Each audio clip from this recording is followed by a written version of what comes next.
Il y a plein de gens qui aiment pas être seuls, qui aiment bien avoir une vie sociale ou familiale convenable. Ce qui n'est pas le cas des gens dont on va parler aujourd'hui, qui ont tellement peur d'être seuls, qui piquent des grosses crises, sont complètement instables et s'enfoncent tranquillement vers la dépression et le suicide. Et ça, je crois que ça pue sacrément la merde.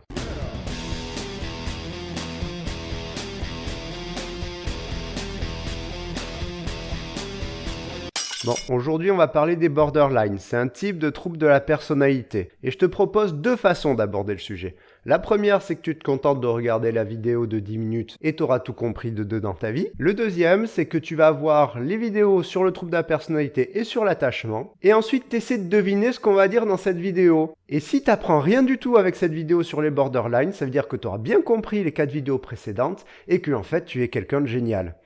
Mais ça, fais-le que si t'aimes les énigmes et que t'as du temps à perdre. Alors on va commencer par définir ce que c'est un borderline. Donc comme j'ai dit, c'est un trouble de la personnalité. C'est pas un problème qui apparaît une fois que t'es arrivé dans la vie adulte, mais qui commence à se construire quand tu commences à construire ta personnalité. Si on résume un borderline, on pourrait parler de personnes instables dans leurs émotions, avec des sautes d'humeur fréquentes. Ils vont rester heureux quelques heures, puis basculer dans les angoisses ou la colère dans les heures qui suivent. Il y a une instabilité aussi dans les relations sociales, due notamment au changement d'humeur, mais aussi par le fait qu'ils idéalisent ou dévalorisent excessivement les gens qu'ils fréquentent. Il y a une instabilité aussi dans leur mode de vie, où ils changent brusquement de carrière, de valeurs ou d'objectifs. Bref, ni eux ni leurs proches ne savent trop sur quel pied danser. Et comme ils partent dans les émotions négatives, ça peut être excessivement désagréable pour eux et tout le monde autour. L'autre point marquant chez les borderline, c'est leur énorme sensibilité à la solitude et les efforts énormes qu'ils vont faire pour éviter d'être abandonnés. Un borderline, c'est donc une personne instable qui a énormément peur de se retrouver seule. Et là où on a un gros problème, c'est que la peur de l'abandon des borderline est tellement forte qu'ils en ont peur, même quand il n'y a aucun risque qu'ils soient abandonnés. Ils vont même jusqu'à imaginer des abandons qui n'arriveront pas, ce qui soit les fout au 36e dessous, soit leur fait péter un câble pour rien. On prend par exemple une borderline avec son conjoint. Elle pourrait être heureuse en profitant de sa présence, mais au moindre signe bizarre, comme par exemple son mec qui répond à une meuf sur Facebook, son cerveau va se mettre en mode « on m'abandonne », ce qui va lui faire péter une crise, elle va gueuler sur son conjoint, que c'est horrible, qu'il a pas dragué sur Facebook, qu'il la trompe et patati et patata. Donc même une situation banale peut finir en grosse crise très désagréable pour les deux personnes. Première question importante, pourquoi cette personne elle est comme ça ? Bon, on va te prendre tout petit. Ton cerveau il va être partagé entre deux systèmes. Un système qui va te faire t'accrocher aux gens qui répondent à tes besoins de nourriture, de sécurité, de jeu, d'attention. Et un système qui va te faire explorer le monde tranquille. Et les deux sont interdépendants.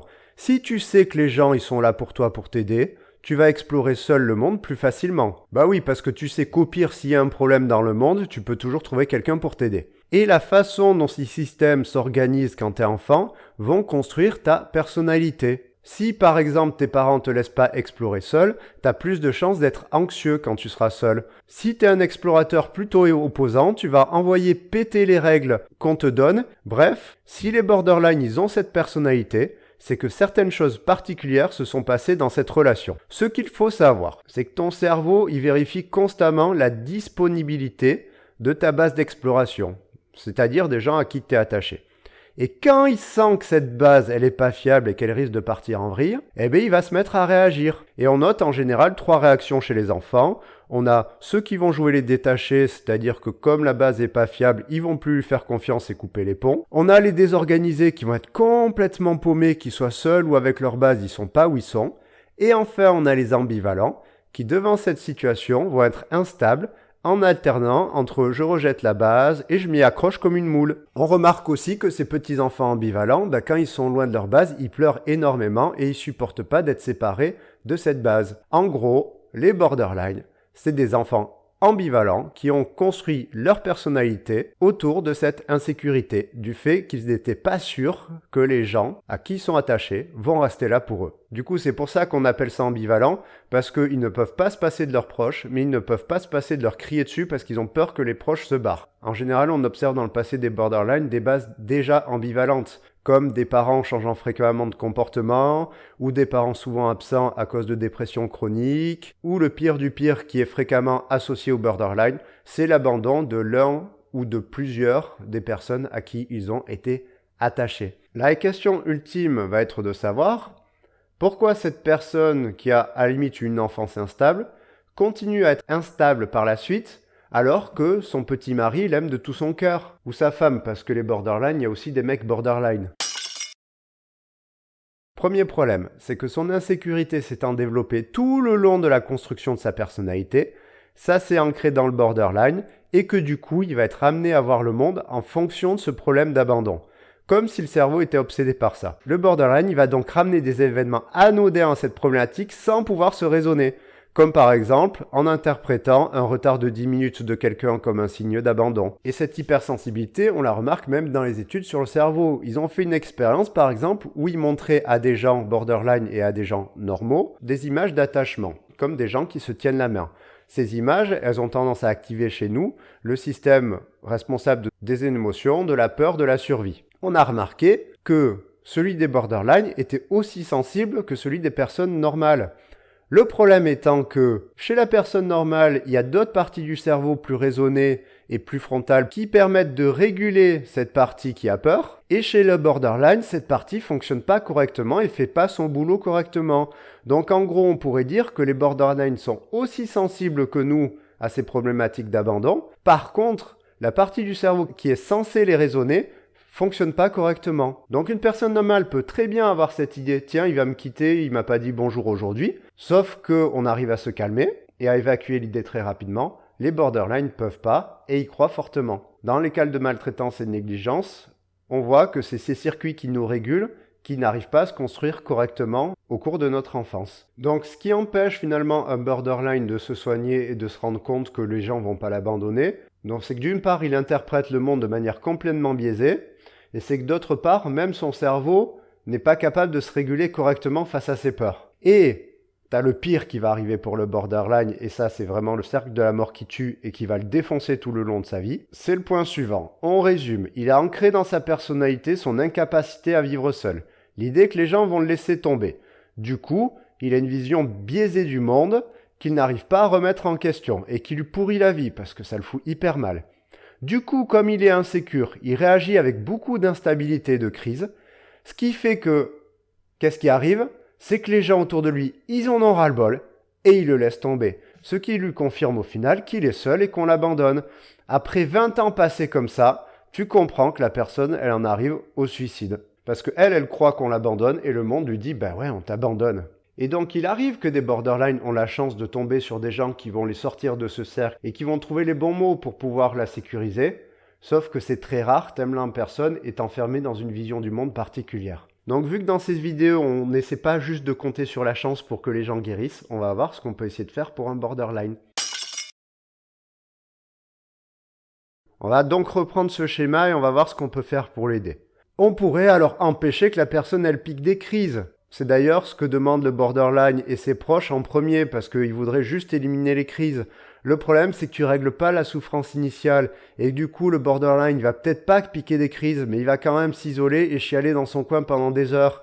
Et ça va être aussi chiant pour les proches et pour lui, et qu'il y ait de crise ou pas, ça va finir mal. Vu que la vision du monde est biaisée et qu'on a des techniques pour la rendre plus réaliste, on pourrait les utiliser et empêcher que le borderline déconne en pensant qu'on va l'abandonner. Ce qui serait effectivement très bien. Le problème étant que le borderline est si impulsif que ça part très vite dans les tours et qu'on n'a pas beaucoup de latence pour le faire agir au niveau intellectuel et pour le faire redescendre de son trip. Il reste donc la possibilité de jouer sur la personnalité des borderline directement et sur l'impulsivité des émotions, et c'est effectivement la solution qu'on privilégie, car les borderline ayant un défaut dans un système d'attachement qui est en place bien avant que notre conscience soit mise en place, il vaut mieux passer par des moyens moins intellectuels dans la thérapie. Le but, ça va être alors de diminuer la sensibilité de la partie de la peur pour monter moins haut, moins vite et regagner le contrôle sur les crises. Alors il y a plein de techniques, mais fréquemment ce qu'on utilise, c'est des techniques d'imagination. Par exemple, il y a des borderline, ils se sentent deux en eux. Une personne qui pique les crises et la personne raisonnée. Et bien ça peut arriver qu'on imagine des dialogues entre cette partie, la partie insécurisée qui ressemble à un petit enfant de 5 ans qui a peur, et la partie adulte sain qui est très raisonnée.